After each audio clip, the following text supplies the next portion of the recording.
Gelele bizim evde neler oldu gelele oy. Kız tamam berenli baklar adam bugün birbirler dadandı gelele oy oy oy. Kız gül yetirdim o. Yola da yarpağını bugün bitirdi o. Tamam sen dışarılarda gurbet yerlerde de bu ömrünü çürüttün. Hele bileydim de seni belki muranı da ben de bileydim oy oy oy. Ay dumanlı dağlar, İki elim elinde de bugün bir garip aklar oy oy oy. Efendim? Nazmiye çağırdı ya video çekiyor. Kız ne derim Kız başımı kaldırayım da nereye giderim. Yok sesi güzel ha. Kız bu nelerde ne derim oy oy oy.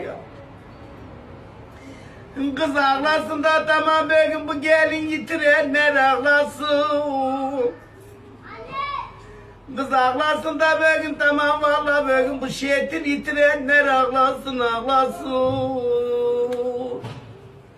Kız tamam valla bugün bunun anasından bacıları da karaları bugün bağlasın. Karaları da bugün bacıları bugün bağlasın.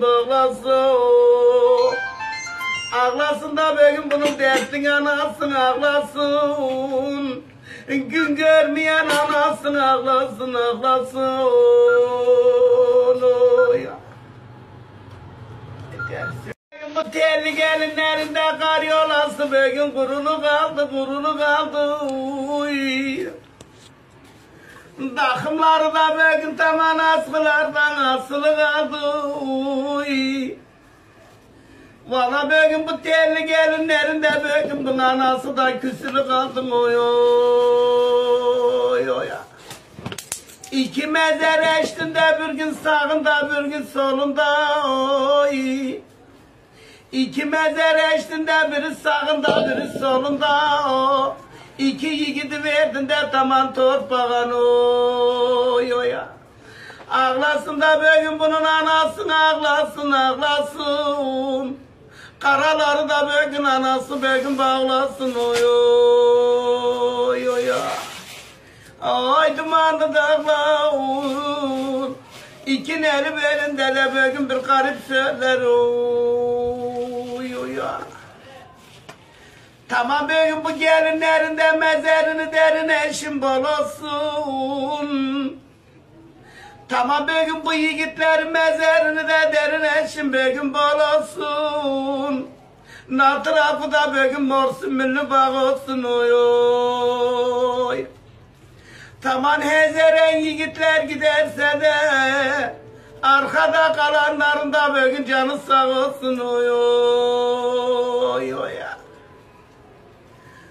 Aman dumanlı dağlar, İki eli belinde de bugün bir yiğit söyler oy oy. Hastahananın kapısını da bugün tamam ne güzel örmüşler. Hastahananın etrafını da bugün ne güzel etmişler. Tamam ortasına da gonca gülün ekmişler. Tamam gençler için bu ölümü de tamam. Acın ölümleri de tamam yiğitler için yapmışlar oy oy oy. Tamam anan senin metabı da kodu da bugün kanı durmadı oy. Mezere kodular da seni bugün mezer sıkmadı oy oy. Ay dumanlı dağlar, İki eli belinde de bugün bir kör ocak söyler ağlar oy oy oy.